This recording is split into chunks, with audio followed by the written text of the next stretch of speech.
জীবনে যোগ্যতার থেকেও বেশি কোনো কিছু করতে নাই। আমি একজন সাধারণ মানুষ, তো আমি আমার যে উদাহরণটা দেখাই। ধরেন আমার কাছে যে গেঞ্জিটা আছে, এই গেঞ্জিটার দাম বাংলাদেশের টাকায় প্রায় 1800 টাকা। কিন্তু আমার সামনে যে ক্যামেরাটা ধরছে ফারুক, সে কিন্তু বিশ্বাস করতে পারতেছে না এটার দাম এত।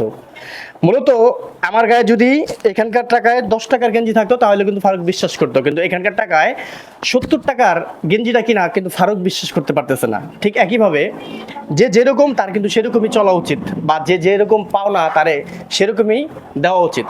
তো আমি যেটা বলতে চাই, হ্যাঁ গেঞ্জির দাম সত্য প্রায় 1800 টাকার কাছাকাছি, বা এখানকার 70 টাকা।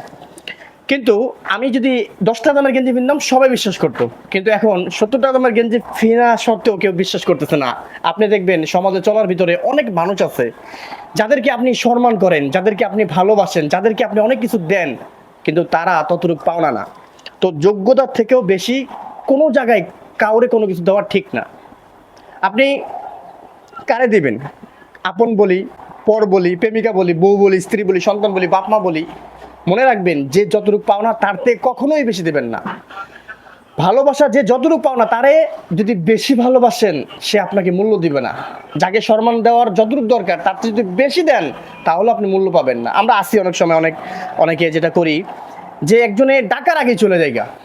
তো আসলে জীবনে চলার পথে এরকম সিচুয়েশন আপনার আসবে, আপনি ডাকার আগে যেই জায়গায় যাইতেছেন সেখানে আপনারে মূল্য দিব না, কিন্তু অন্তর থেকে আপনি সত্যি তারে ভালোবাসতেছেন, অন্তর থেকে সত্যি আপনি তারে মূল্যায়ন করতেছেন।